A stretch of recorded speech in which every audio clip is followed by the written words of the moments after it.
My name is Olivia Reese. I'm 36 years old and just returned from my third deployment with the U.S. Air Force. For 12 years I served my country overseas, helping coordinate rescue operations and handling communications under extreme pressure. But nothing prepared me for the message I received the moment I landed back in Boston. I had just stepped off the military transport plane. My boots hit the ground, the air was thick with humidity, and I felt a weight I hadn't known was there finally lift from my shoulders. I was home. I reached for my phone, expecting to see a message from Nathan, my husband of 11 years, telling me he was on his way, or maybe sending a picture of our kids, Emily and Logan. Instead, I saw one message, short and chilling. Don't come home. The locks are changed. The kids are fine. It's over. I froze right there on the tarmac, surrounded by returning service members reuniting with their families. Some were crying. Others were laughing, running toward loved ones with open arms. And I stood completely still, staring at those words on the screen. For a moment I thought it was a mistake. A cruel joke. But Nathan wasn't the type for pranks, and deep down, I knew things had been unraveling for a while. The phone calls had grown shorter. The kids always seemed too busy to talk. He hadn't even asked for my return date. Still, nothing could have prepared me for this. I stood there in uniform, a duffel bag on my shoulder, the ache in my knees from 20 hours of travel, and a hollow space forming in my chest. But I didn't cry. I didn't panic. I typed 2 words and hit send. As you wish. Anyone who truly knows me would understand what those words meant. I'm not one for drama. I'm not loud or confrontational. But when I say as you wish, it means I accept the challenge, but I'll meet it on my terms. I didn't call him. I didn't go to the house. I turned away from the airport crowd and called the one person I knew wouldn't flinch at what was coming. Vivian Marks, the voice on the other end, answered. Crisp, professional, unshakable. It's Olivia. I need your services immediately. There was a pause. Then, I thought you weren't returning until next week. Plans changed. Can you meet today? For you.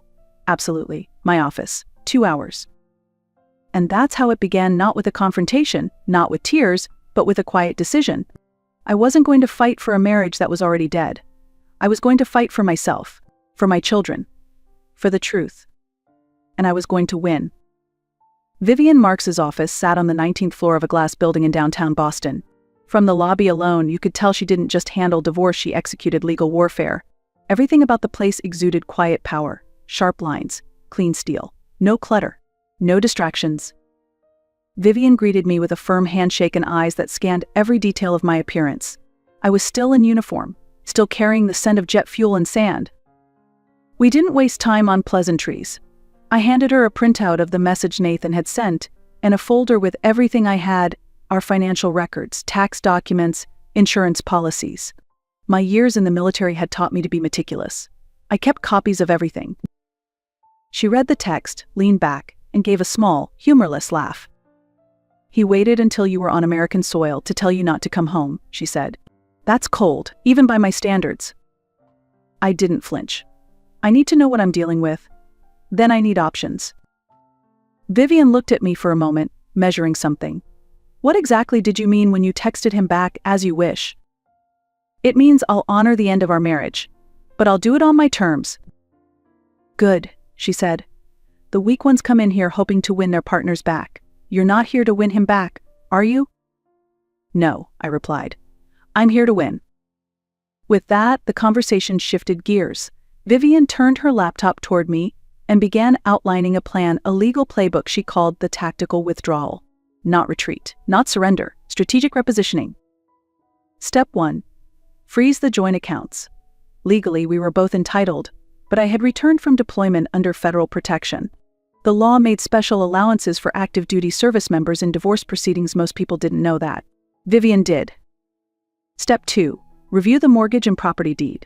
Massachusetts law had certain quirks. If one party abandoned the home during the other's deployment, control could temporarily shift, especially when minor children were involved. Step 3. Investigate. Not out of pettiness, but necessity. If Nathan was involved with someone else, especially someone my children were now spending time with, it changed everything in a custody hearing. Before I left, Vivian slid a document across the desk for me to sign. It granted her power of attorney over several matters while we prepared the next phase. "You'll need somewhere to stay," she added. "I'll find a hotel. I don't want to stay with family. I need to think clearly." She nodded. "Good instinct. Keep your circle tight. Anyone he talks to is off limits." As I walked out of that building, the air felt sharper, not just because of the cold, but because I finally had a direction, a mission, and I've always been good at missions. This wasn't going to be a screaming match or a social media war. It was going to be silent, strategic, and complete. He told me not to come home. So I started building a new one brick by brick, with facts, law, and quiet resolve. I didn't sleep that night, not because I was restless, but because my mind was in full operational mode, assessing risks, building timelines, preparing for the next phase. When the world falls apart, some people panic. I plan. At 7 a.m., I called Grace Porter. We met during our first assignment in Texas. She left active duty 5 years ago and now runs a private investigation firm. Grace is the kind of woman who doesn't ask unnecessary questions. She's precise, discreet, and deadly smart. I gave her the basics: Nathan's text, the sudden shutdown, the concern over who might be in my house, and most of all, my children. "I need surveillance," I told her. "Photos, patterns, who's coming and going, especially if there's someone else." Grace didn't hesitate. "I'm on it. You'll have a report by nightfall." By 8 p.m., she delivered. The first photo made my heart stop. A silver Lexus parked in my driveway. A woman stepping out in designer heels, long blonde hair pulled into a ponytail, holding an overnight bag. Samantha Cole. My best friend in law school, maid of honor at our wedding. The woman who toasted us with tears in her eyes as she said I'd found someone who would love me the way I deserved. I hadn't spoken to her in almost 2 years. Life got busy. Deployments came and went. I didn't realize silence could rot a friendship until I saw her kissing my husband in my doorway. The photos kept coming. Her car parked in the garage on multiple nights. Her walking hand in hand with my daughter, Emily, into a frozen yogurt shop. My son Logan sitting in the back seat of her car, staring out the window. Grace's final note was short but gut-punching. "They've been seeing each other for at least 6 months. Your daughter seems to trust her. Your son? Not so much." I sat alone in the hotel room staring at the ceiling. I didn't cry. I didn't scream. I just let the realization settle. This wasn't an accident. This was a quiet replacement of me, my role, my home. But what they didn't know is, I'm not easily replaced. I've walked through sandstorms, war zones, and bureaucratic nightmares. I've stitched wounds on the field with nothing but gauze and grit. They wanted me erased. Instead, I was about to become unavoidable. The next morning, I returned to Vivian's office, my jaw tight, my hands steady. I slid the envelope across her desk without a word. Inside were the printed surveillance photos Grace had delivered Samantha and Nathan, the car, the kids. Vivian reviewed them silently. When she looked up, her expression was different, sharper, like a blade being drawn. "She was your best friend." I nodded. "Well," she said, setting the photos aside, "this just got more interesting." We spent the next hour digging through the fine print of my prenuptial agreement and the deed to our house. 12 years ago, when I married Nathan, my father, who was also a veteran, insisted on protecting my military benefits and investments. Back then, it felt unnecessary. Nathan was charming, supportive, the kind of man who picked me up from deployments with flowers and handmade signs from the kids. Now, those documents were gold. Vivian pointed to a clause most lawyers would skim over. It stated that in the event one spouse vacated the shared home, while the other was on active deployment, and cohabitated with a third party in that time, the non-deployed spouse forfeited temporary financial control of the home. "In short," she said, tapping her pen on the paper, "he gave up the right to live in that house the moment he invited her in. And since you're military, this clause is enforceable under the Servicemember Civil Relief Act." I blinked. "So the house is mine?" "Temporarily. But it's leverage. And that's what we need." We weren't done. Vivian had pulled the records for our joint financial accounts. While I'd been away, Nathan had been using our shared funds to pay for house renovations, new furniture, landscaping, a remodeled kitchen. All of it conveniently timed during the months Samantha began showing up. He's using marital funds to create a new life with his mistress in your house, Vivian said. And we can trace every dollar. But the real discovery came when she reviewed the trust fund my father had set up for me before his passing.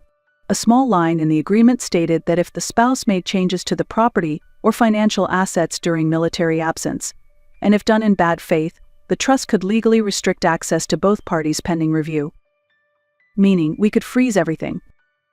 We did. That afternoon, Vivian filed an emergency motion to restrict access to all joint accounts and trust-linked properties until a hearing. At 7:04 p.m., Nathan's lawyer called. You had no right to freeze those funds. You're putting the children at risk.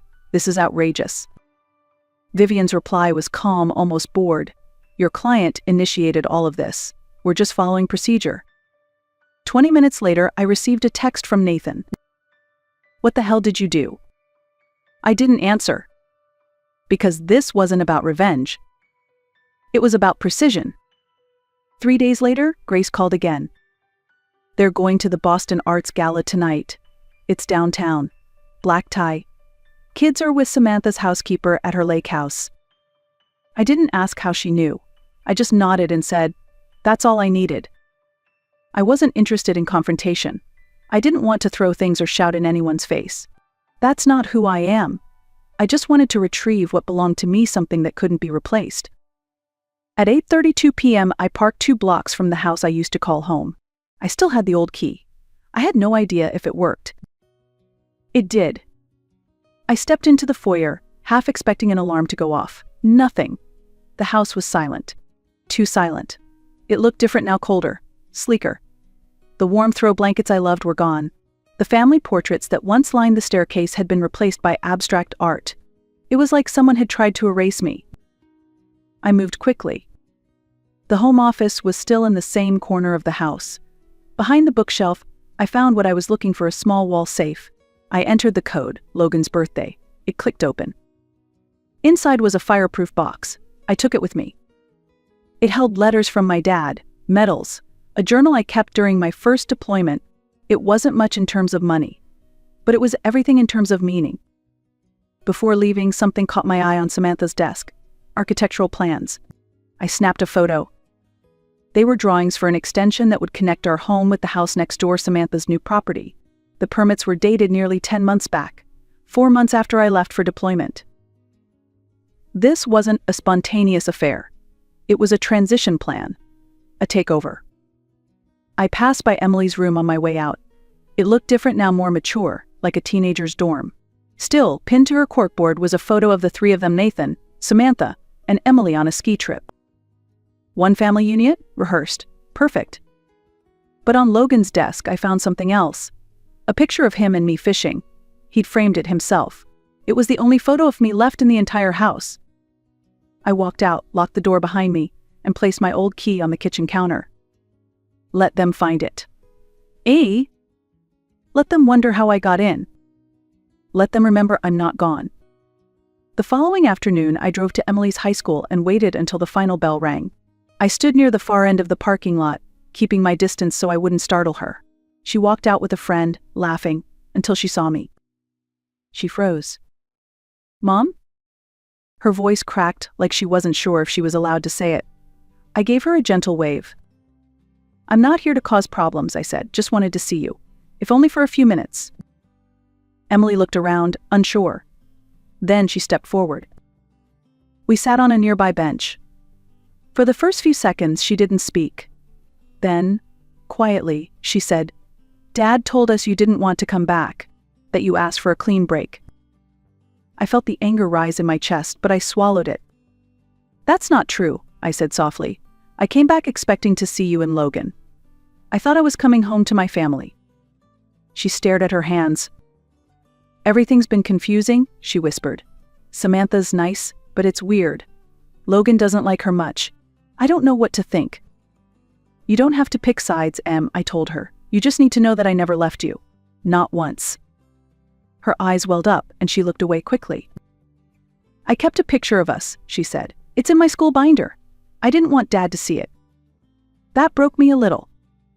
We sat there for a while, just existing together. No accusations, no judgment. just a mother and daughter trying to find a thread back to each other. Eventually, I stood up. "I won't ambush you like this again," I promised. "But if you ever want to see me, talk to me. Anything, you can reach me directly. No filters, no games." Emily nodded. "I want to." As I walked away, she called out, "Are you going to let him get away with it?" I turned, met her gaze. "No, sweetheart, I'm not." That moment wasn't about revenge. It was about something more important: being heard, being believed, being present. And for the first time in weeks, I didn't feel like a ghost in my own story. I felt like a mother again. The conference room at Vivian's office was glass-walled and clinically cold, the kind of place where people signed away marriages and fates in polished silence. At exactly 2 p.m. AM, Nathan walked in wearing a navy suit that looked like it had never seen a wrinkle. Behind him was his attorney Martin Graves, older, grayer, and full of theatrical size. Then came Samantha.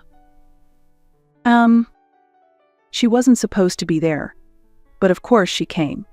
She looked right through me, like I was just a wrinkle in her plan. Vivian began. "Thank you for coming. Olivia is willing to discuss terms calmly, respectfully." Martin didn't waste time. "Our client insists the trust be unfrozen immediately. The children are suffering. Samantha has stepped in as a stabilizing force." Vivian cut him off with a polite smile. "We'll get to that, but first, a few clarifications." She opened a folder and laid out printed screenshots, timelines, bank transactions. 3 months ago, Mr. Reese transferred over $70,000 from the joint account used to pay for renovations done while Miss Cole was staying in the house. That violates marital property boundaries. Martin shifted. "That's circumstantial." "And here," Vivian continued, "is proof of communication between Mr. Reese and Miss Cole regarding merging properties. This was initiated while my client was deployed overseas. You're familiar with the Service Members Civil Relief Act?" He said nothing. And she added, sliding over another document, "This is a notarized addendum to the prenuptial agreement, signed by Mr. Reese and Olivia's late father. It protects her military earnings in the event of divorce, including ownership interest in the house." Nathan's face drained of color. But it wasn't over. I pulled a flash drive from my bag and pushed it across the table. "This contains plans for relocating to Costa Rica, property records, school applications, withdrawals from our kids' education fund." Martin finally snapped. "Where did you get this?" Vivian leaned back. "Let's just say Mr. Hayes." "Oh, excuse me, Miss Cole's former fiancé should have better cybersecurity." Silence, just breathing and discomfort. I spoke clearly. "You tried to erase me, replace me, take my home, my children, my legacy." I looked straight at Samantha. "You should have known I don't leave unfinished missions." Nathan's eyes dropped. Samantha looked like she wanted to disappear. Vivian concluded, "Olivia is not seeking vengeance. She wants a clean separation, appropriate custody, and full legal ownership of the home. We suggest you accept before this becomes a public embarrassment." No one argued. They knew I'd already won. It didn't end in some dramatic courtroom battle or headline-making scandal. It ended in signatures. 3 weeks later, the papers were finalized. I retained sole ownership of the house, split custody of the children with Emily choosing to stay with me most weeks, and thanks to the trust protections, kept every cent of my military savings untouched. Nathan and Samantha moved into a new development in another town, quietly, without ceremony, like they were hoping the world would forget what happened. I didn't chase them. I didn't gloat. I had no interest in punishment. Because the truth was, I had already reclaimed everything that mattered. One Sunday morning, Logan and I sat on the porch, sipping cocoa and watching the sun climb over the rooftops. He leaned against me and asked, "You're not mad anymore, are you?" I smiled. "Not mad, just free." And I meant it. This entire journey had taught me that strength doesn't always roar. Sometimes it whispers through action, speaks through dignity, and moves with intention. I wasn't the woman who came home broken. I was the woman who built again. I was the woman who stood. And more than anything, I was the mother who stayed even when everyone else tried to write her out of the story. Let them move on. I'm moving forward. And in case they ever wonder I didn't burn bridges, I rebuilt them, stronger, wiser, mine. If Olivia's story resonated with you, if you've ever faced betrayal but chose clarity over chaos, dignity over destruction, leave a comment below. Tell us what strength looks like in your world. And if you believe stories like this deserve to be heard, don't forget to like this video, share it with someone who might need to hear it today, and subscribe for more powerful journeys right here on The Art of Revenge. Because sometimes the best revenge is remembering who you are.